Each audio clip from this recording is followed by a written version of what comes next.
Mr. Birdie, members of the board, we have 4 items for discussion this evening. Our first item revolves around a request to consider adding a total of 1 guidance counselor for grades 9 through 12. We're happy to welcome our freshman and high school principal, Mr. Berkmeyer and Mr. Rice. This time, I'll turn it over to them.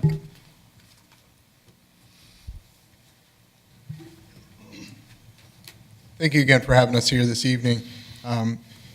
We want to give a quick overview of what we currently have. Right now, Mr. Berkmeyer and I. You need to clicker? Thank you. Currently, Mr. Berkmeyer and I, our 2 buildings share a half counselor. So we have 1 full staff position that spends 50% of the time in each of the buildings. And we would like to discuss with you tonight and see if there are any questions about why this has become problematic for us and why we desire to make those 2 positions whole. So the addition of a full staff position. Currently right now, this guidance counselor works with parts of the alphabet at FFS, and at the high school they work with our ELL students, our English learned students. If you see, we put some data on there, how much those numbers have went up. Quite substantially in the last year. When she began that role working with the ELL students, it was, I think it looks like about 130, and now we're over 180 students. So as we talk about, you'll hear common themes as we talk tonight, responsiveness to services, responsiveness to when students have crises or when we have a new family move into the district and they show up here at the high school. This person is splitting times between 2 buildings, and one of the things that we want you to hear from us is that things like crises don't have schedules, and they're time consuming for guidance counselors. When parents arrive and they don't speak English, one of the reasons why here at the high school we moved to having 1 guidance counselor work with these families is because there's a common face. Well, if she's at the freshman building and these families arrive, it's already an intimidating process, and now we have to find another guidance counselor to meet their needs. So at this time, I'm going to go ahead and turn it over to Michael Berkmeyer. Thank you very much. As we talk about the needs and the nature of the position, if you look at the position 5 years ago, it was very much scheduling, academic focused. I know within our buildings, there would be intervening, at progress reporting times, working with teachers, and there was just a lot more academic support. As we've transferred through the last 5 years, that emotional component was there and is still there, but the mental health piece has really pushed forward and has, as Mr. Rice alluded to, been extremely time-consuming. In some of these situations, a suicidal student, this situation could take 1 to 3 hours as you're sorting through, working with parents, working with administration, working with the nurse, and trying to evaluate the severity of each individual case. If you're talking about reporting to Children's Services, it's going to take an hour approximately, in going through all the paperwork and dealing with all of that. And these situations, while they used to be rare, unfortunately now have become much more common, and our numbers between the buildings have increasingly gone up. And so that 10-minute academic meeting that our counselors were having with students have now turned into 1 to 3 hour high-level situations, very emotional situations, and that time obviously has been taken from them.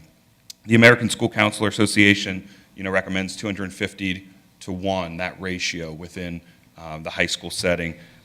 If this were approved, our high school would still be over 300 to 1, with that percentage, and they're dealing with the most time consuming with the high school transcripts, as well as preparing these students for college applications and all of that.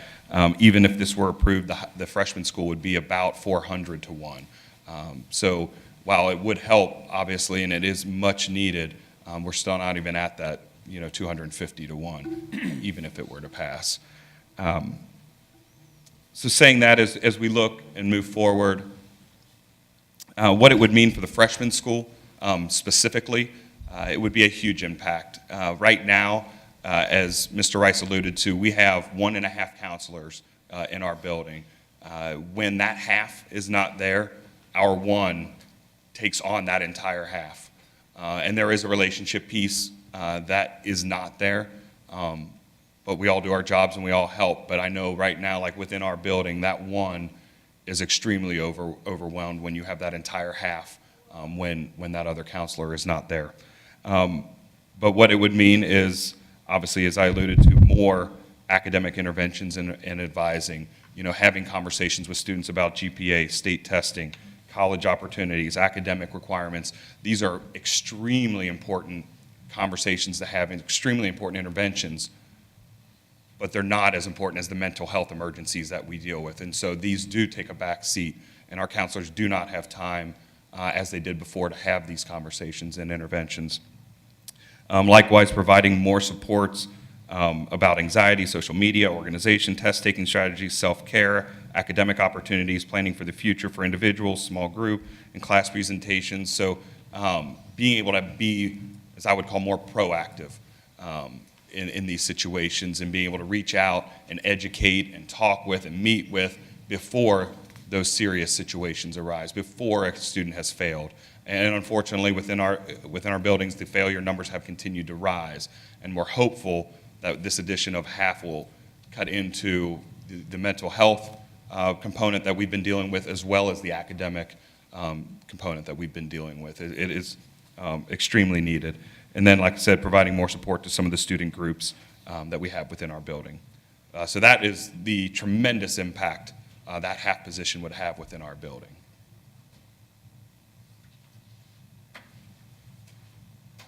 Thank you, Michael. A lot of the same points for here at the high school. One additional point I would like to, and I won't read to you the list, one of the additional things that we're excited about being able to offer is more small group work with our counseling staff. It's something we've always desired to do, but the job that we do just doesn't, we just don't get there. We just don't have enough time. And when I mean small groups, I'm talking about opportunities for peers to mentor each other, problem solving between peers, positive, what we call positive self-image for young women. We talk about anger management for young men. These sorts of things we really desire to do, and this additional half we believe we could add to that. In addition to the tremendous burden outside of the mental health, the academics that we're talking about through 10 through 12 with transcript review, and College Credit Plus has put a huge burden on our guidance counselors to understand the forms and everything that needs to be in. And we just feel that this is absolutely the time that we do need this additional half. Thank you. Does anyone have any questions? Any questions or comments? Nope. I think that we know how important mental health is for our students, and I think they need everything that we can offer to them, the help we offer to them to find a way outside of high school and beyond. So I'm not sure what exactly you're needing from us today, Just a head nod to say that it's okay for us to proceed. yeah. Big head nods. Yeah, I think so, definitely. Okay. Thank you very much, gentlemen. Thank you so much. Our next item for board discussion is a baseball, softball facility update. And at this time, I'll turn it over to Mr. Penny and Ms. Slane. Thank you, Mr. Smith. I'll begin with saying that returning from the prior meeting, we're coming back with a return proposal for restrooms. One of the things that was mentioned at the prior meeting was a projected timeline for when this could take place and how. And then also a request for financial numbers, so forth. Mrs. Lane will help us with that. Anyway, you will find in your packet tonight a sheet that has a blue header on it. It says Baseball Softball Complex Restroom Building Roadmap and Projected Timeline. This is truly what I do when I work on projects. I put timelines like this in place, most of the time in written form like this. That helps me stay organized. I have no problem with providing that to the board. You'll notice that it says officially begin work with architect and civil engineer.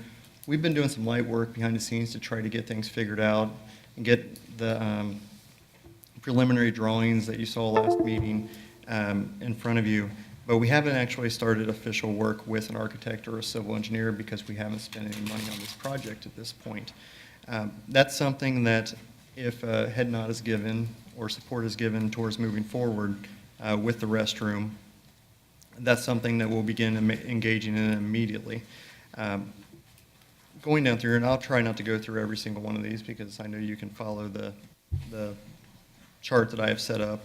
A lot of these in the spring, you'll notice projected timeline, are going to happen concurrently.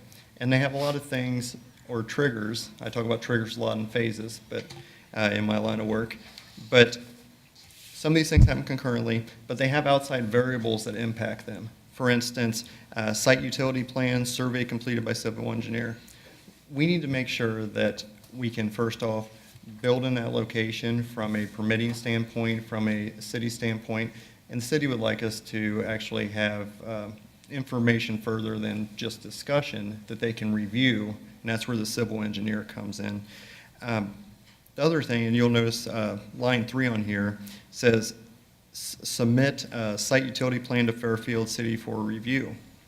So, as I showed last meeting, there are 2 sanitary sewers going through as well as a storm sewer. It's kind of like a tic-tac-toe board out there.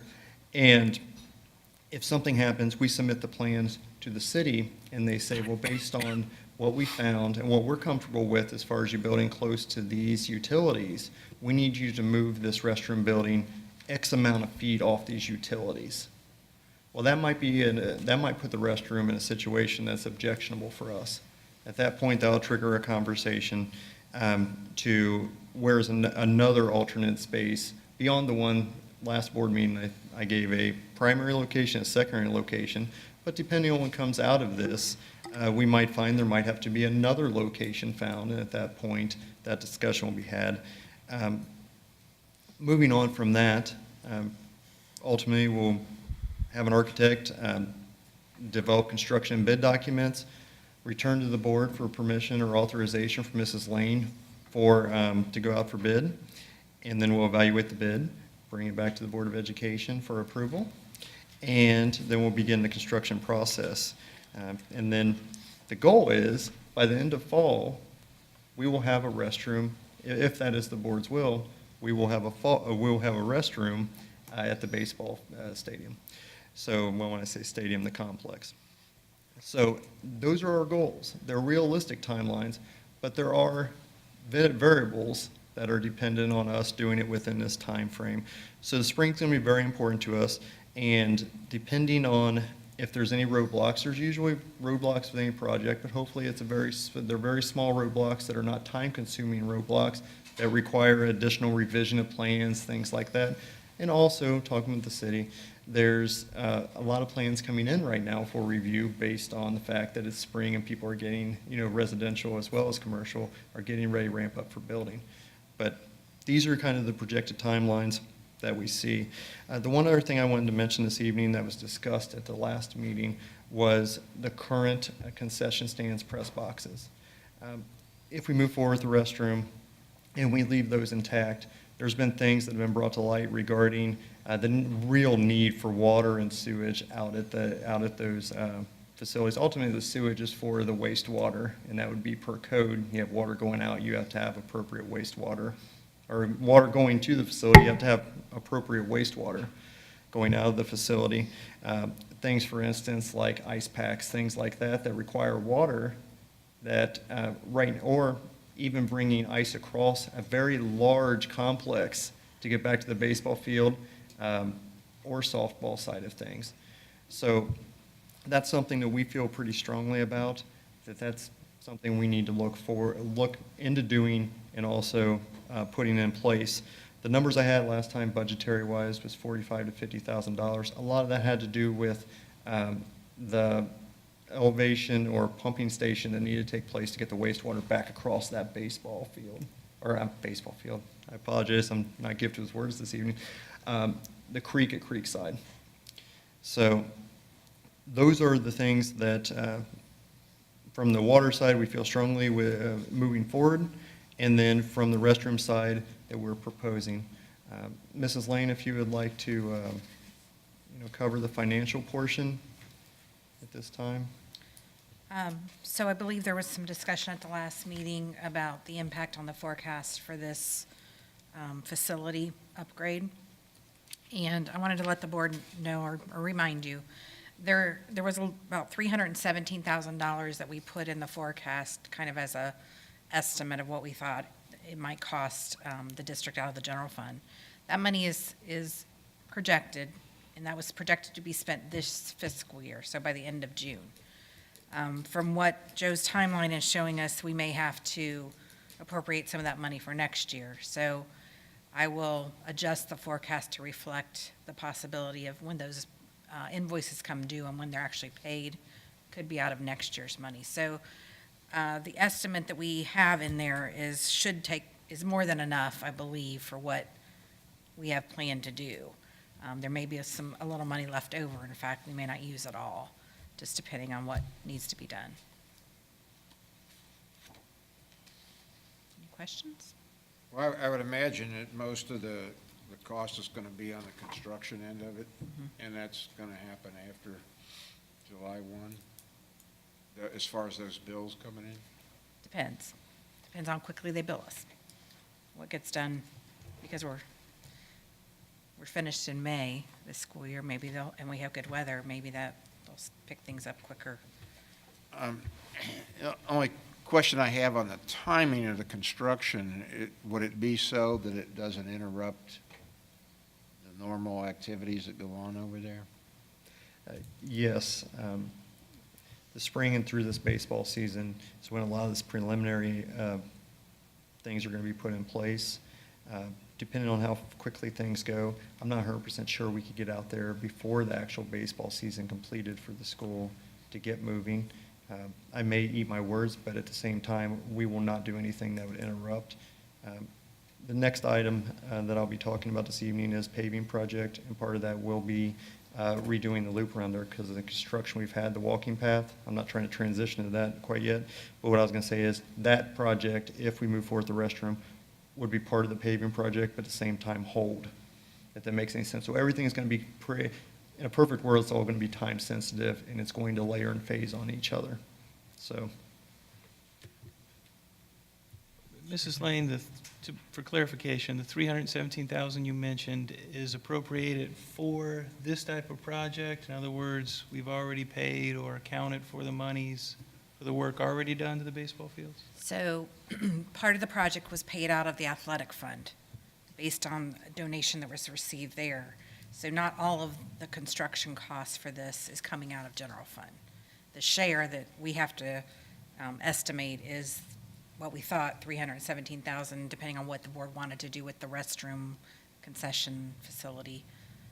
So now that we're down to a restroom and maybe some water and basic upkeep of the concession stands now, it should be, the estimate should come in lower than the $317,000 that we had set aside.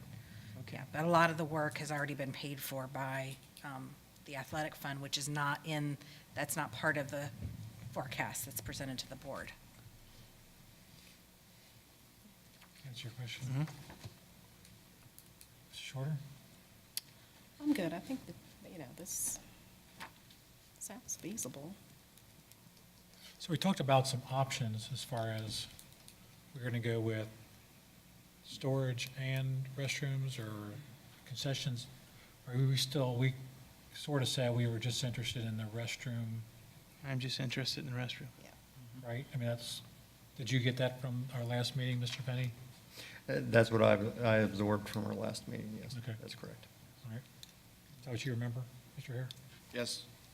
One thing that we hadn't heard before and discussed was on the water and the sewage at the baseball field, ice machines and the need for water over there. Ice machines fill three needs. One is hydration for our players. One is first aid for injured people, players, and concessions. And that's something that we hadn't heard before, but I think it's valid to making this decision. So what do you need from us, Mr. Smith? Is this we're just moving forward and then there's, Yes, we are moving forward, and you can see, based on Mr. Penny's timeline, that gives you an idea of when he might come back to the board and require you to make decisions Okay. in terms of soliciting bids and selecting bids. An ongoing state of the baseball, softball complex. All right. Thank you, Mr. Penny. Thank you, Mrs. Lane. Our next item for board discussion, summer maintenance projects, which Joe mentioned. So at this time, I'll turn it back over to Mr. Penny. Thank you, Mr. Smith. Members of the board, this evening, I will be discussing very, very briefly our summer maintenance projects and primarily our district-wide blacktop repairs, which is something that we're in, I want to say the fifth year of blacktop repairs and having it as part of a program here at Fairfield City Schools. I will begin with summer maintenance projects. One of the things that you'll be seeing in future meetings is roofing repairs, roofing updates. We did a considerable amount of roofing last year. That being said, we have a lot of square footage cover here at the district and a lot of roofs that have needed to become or get onto a plan for maintenance. The areas that we feel strongly about covering are areas that are giving us continuous leaks, that patches just don't seem to be cutting it. So we'll probably end up doing something very similar to what we did last year and using a cooperative purchasing program where it's pre-bid out. That way we have flexibility and we can move forward as needed. So I'll end up bringing that at a future board meeting, potentially April, maybe the first meeting in May, the work session, for discussion and approval. Another thing with our summer maintenance projects, Jamie Berkey and I, the supervisor of building and grounds, we work really closely together. One of the things that I told him was, obviously we have things we need to do for the summer projects, and we have them in the hopper ready to go. But one of the catalysts for us to move on to those projects was the board's decision regarding the assessment that's coming in the fall. So we had kind of two lines of thought, was carry through fairly aggressively, or still we have a lot of things to do this summer, but at the same time understanding that facility assessment's coming up, be mindful of that as we bring things to the table for this summer. So there's still plenty to do, but we will be strategic in how we move forward based on knowing we're having that fall assessment. So to the district-wide blacktop repairs, as I know many of you, I'm sure, appreciate, the lots have been improving. I know just from the time I got here last May and the work we did last summer, I could see a big difference in the areas that were tackled. One thing that we haven't done in recent years, and we're not great supporters of, is seal coating. We believe that seal coating is going to seal that moisture in. And what we do believe in is maintenance of the lots in regards to cutouts and replacements to get that foundation strong. The stronger we get our foundations around the district, our capital cost on annual blacktop is going to shrink.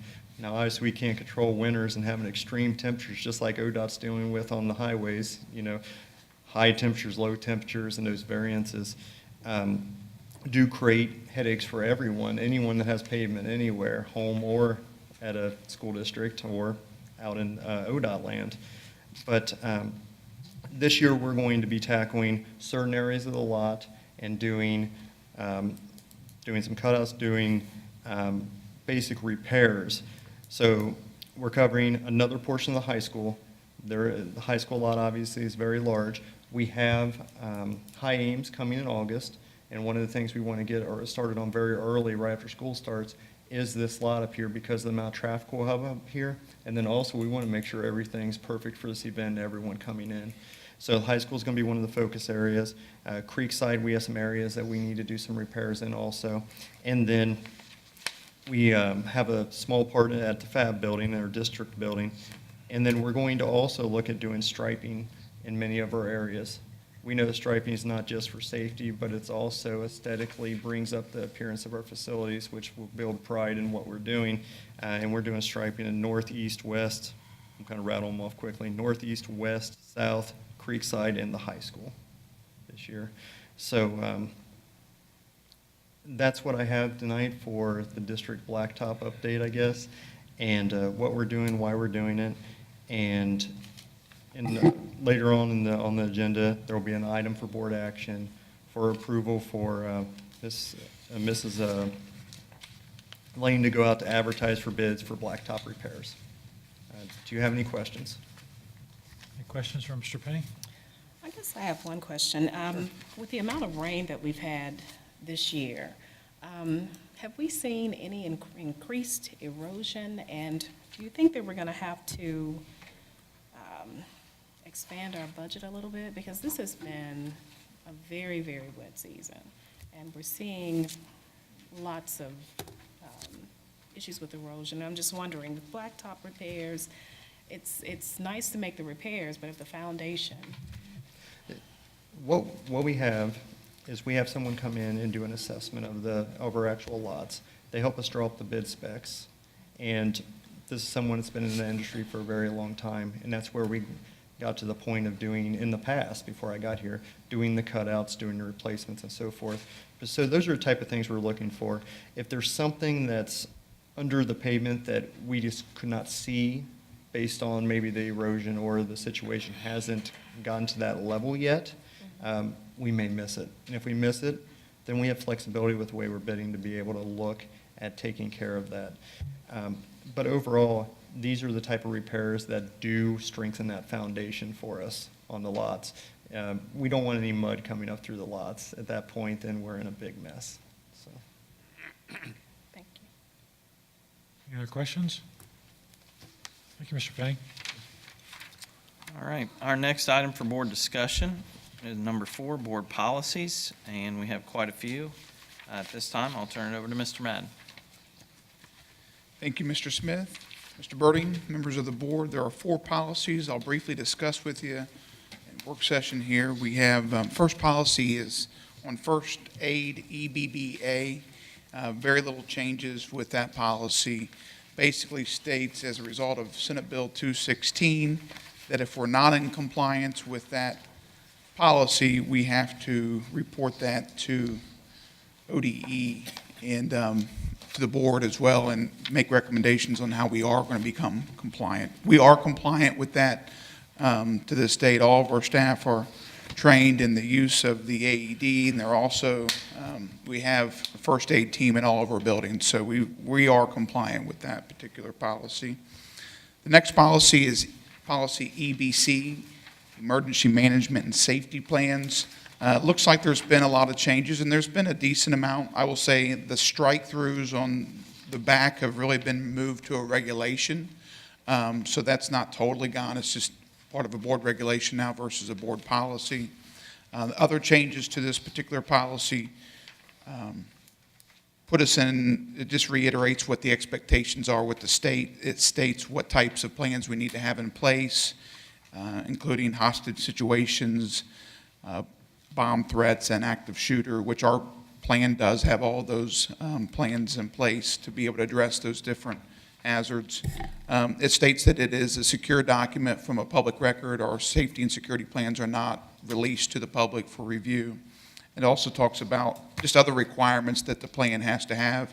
Our plan gets reviewed every 3 years by the Department of Homeland Security as well as the Department of Education, and we're on compliance. We just went through that process this year with them, and they have checked off, and we're in compliance with this policy as well as with the plans as reviewed by the state.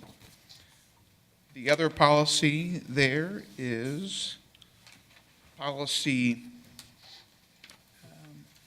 IGC, co-curricular and extracurricular activities. I believe there is just one change in that one, and that is a cross-reference to another policy. So practically no changes to that one. It's odd, when I saw that policy come up, I said, I just changed that policy, and I looked, and there was another change that OSBA pushed out, which included that. The last policy is interscholastic athletics, policy IGDJ, and that is some changing. It's interesting in this one. We actually updated that policy a few years ago, and OHSAA has changed their policy, which makes us change our policy, and that deals with eligibility when a student transfers from one school to another school in the middle of a year or really at any point in their high school career. There are some penalties that a student has to face by sitting out the next season. It used to be a penalty where you would sit out the first half of the season and you would play the second half of the season. Now OHSAA has changed it to where you're going to actually be allowed to play the first half of the season and not allowed to play the second half of the season. You may say that sounds a little strange. I thought it sounded a little strange, but it's ultimately, there were some concerns that school districts may not have been compliant with that, and that wasn't Fairfield, but just in general compliance with it across the state seemed low, or they had concerns that people were not being compliant.